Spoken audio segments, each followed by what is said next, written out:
Butyag mga katropa sa Department of Energy, pinaagi magaigsuon ni DOE Secretary Sharon Garin. Mga kaigsuonan nga mas maayo na kunong mahal ang presyo sa mga tawagan ni kining petroleum products kaysa barato pero mahurot dayon ang supply mga kaigsuonan. Bullseye! Bullseye! Paminaw na to dong ang tingog sa DOE. Sige bira. XFM Katropa! Department of Energy, Mr. Chair, what is the worst case that we can get? Shortage of supply or no supply. Diba? Yun yung ano. So that's really what we're working hard really to make sure that that does not happen, because I think expensive fuel is more acceptable than no fuel at all. So yun po ang concentration namin ngayon, to make sure that we have enough supply, whether this war lasts for 4 months or 1 year. Kailangan sufficient ang supply ng Pilipinas. And I think we will, because we have lead time of 2 months, we are already preparing for that. Meron na po, nakakontakt na namin yung mga supplier, and we have some assurances na, pero we just want to make sure na talagang they'll deliver when we order, no? So yun po yung worst case lang sa DOE. But I think Department of Energy, Mr. Chair, what is the worst case that we can get? XFM Katropa! Alright, inabati mga igala si DOE Secretary Sharon Garin. Na Janet may noon. Mga katropa, matod pa niya, mas maayo na kunong mahal kaysa wa gyud supply.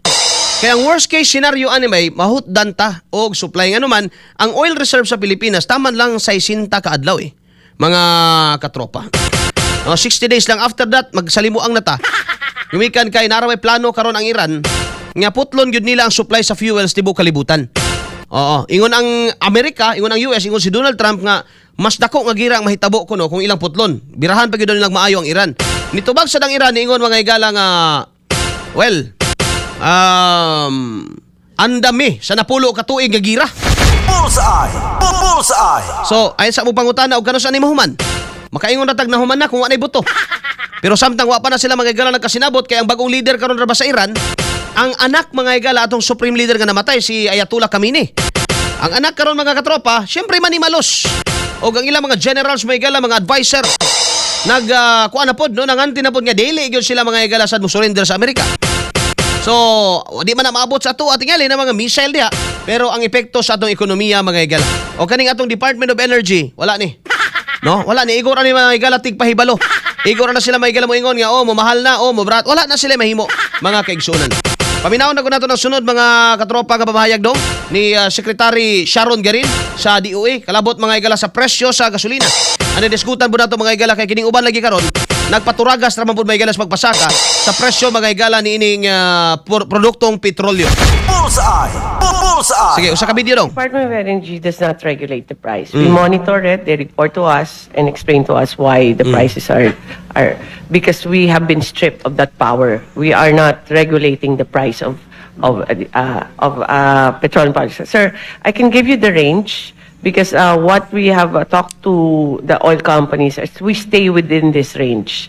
Why is there a range? For various reasons. Different companies have different computations.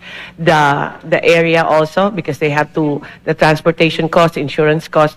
So for gasoline, our range is 59.10 to 65.10. For diesel, 78 to 84.75.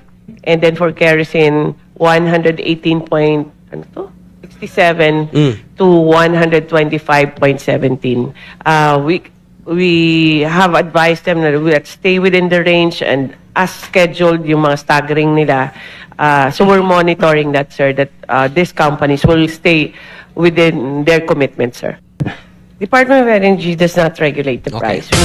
Okay na dong. XFM Katropa! So, unsa may pulos karon sa Department of Energy mga igala? Department Y Energy. Ngayon naman, wala sila kagahom, wala sila mga igala tawag ani mandato. Wala na sa ilaha mga kaigsuonan nga mo regulate sa price since gipatuman sa Pilipinas gitanggalan na mga igala gahom no ang Department of Energy through oil deregulation. Bot pasabot ang taga DOE announcer na No, mo pahibalora na sila sa publiko nga mao ni ang isaka, no, mao ni ang increase karon sa diesel, mao ni increase karon sa premium, regular, kerosene. Asa man nagikan ang nagbuot-buot sa presyo ani mga higala based sa world market ang mga dagkong negosyante rapod, mga katropa. Bullseye! Bullseye! Unya tanaw nimo managlahi mas lisod actually ang nasa probinsya ron mo sila nga okay nang Manila, okay nang Davao, okay nang kuan nga sayon-sayon ra mga katropa sa bukid. May pinakanindot gyud kay barato.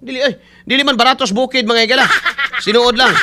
Sa bukid mga katropa, una sa tanan kung gasolina ang isgutan sa mga lungsod garon nga layo, mahal na ilaha may galang gasolina. Ngano man ang pagtransport sa ilang gasolina gigasolinahan pa pod. Mo na nga moingon ka og barato ra isda sa bukid dili oy.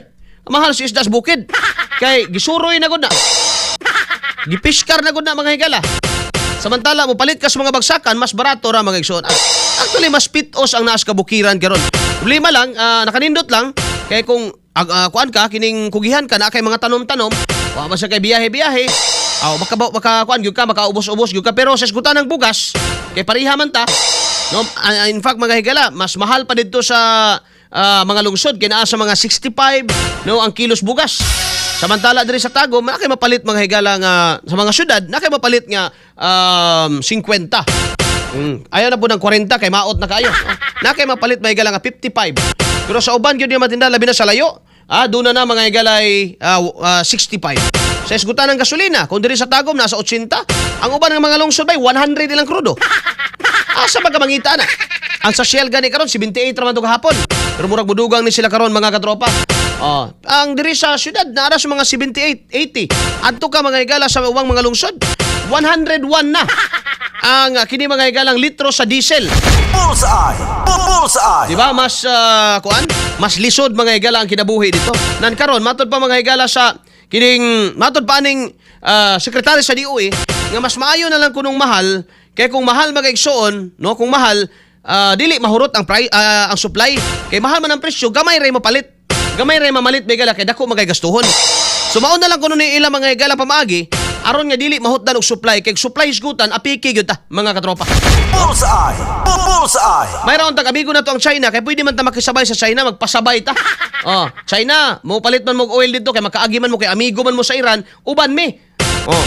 Kami mo kuan mi mo sabay mi. At paliti mig apel sa inyo na lang mi bayad. Nya kay dili man na may tabo kay gikalaban man pud mga higala nato ang China. Gikalaban man nilang Rizal Tiberos, nila kinsa ni mga higala sila Erwin Tulfo. Karon unsay itabang nila Rizal Tiberos sa atong kinabuhi ron? Nga mahal kayo mga higala ang petrolyo.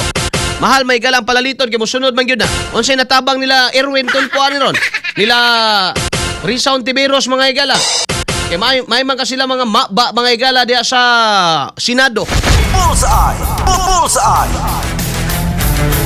Alas 8:50 na may galantag na sa atong pagbanag-uban di man ta muuyon pero kaning giingon sa DOE mga higala at actually mao ni pinaka dali buhaton no nga imo na lang yung patasan ang presyo aron nga mapantay siya sa demand.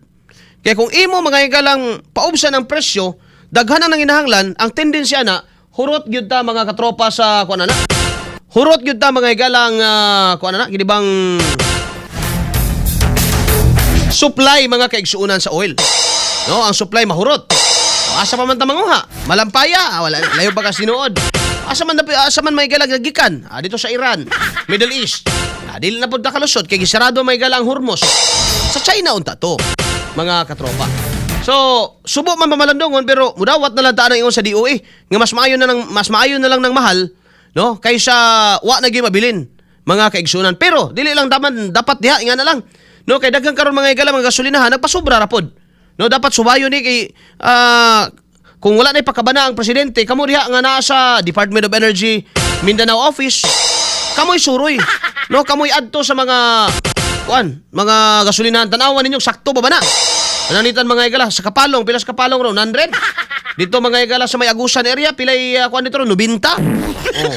Samantala diri sa syudad mga higala naa lang sa 78 to 80 mga higala ang presyo.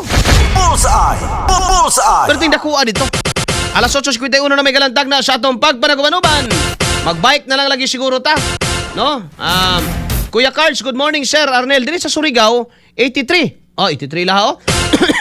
83 na ang diesel, 75.40 ang unleaded ug 76.39 ang premium. Mao na ang pinakamahal ang ngalan sa kumpanya kanang unahan kanang sudlanan sa unang tuba daw.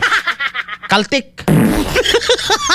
Oh, sudlanan tuba sa una usa ka Caltix. Napadiri. Nakahanap din ng katapat si Lacson, si Senador sa Senado. Naitok ang Marcolita bitaw suko siya. Suko gid siya. Sa Pantukan sir, ang premium 90. Sus Ginoo. Regular 90 ang diesel premium regular 90. Ang diesel 105. Sus Ginoo. Grabe no? Oh, sa Pantukan matod pa ni Lizel Ignacio, 90 ang premium, 90 ang regular, ang diesel 105 mga katropa, tumataging-ting. 105. Duol pa ganin aunta may galas tagom ha, pero mahal na kayo. Nalimang ka ng 105. No, ang imo mga higalang di kaabot 5 ka litro imong 500. Yang Chen kung digong ang nakaupo, di basta-basta magtaas kay mga balikasan yun. Oh. Gani. Karon wa may pakialam. Na may pakialam ang presidente. Tuwa sa Amerika gisipon.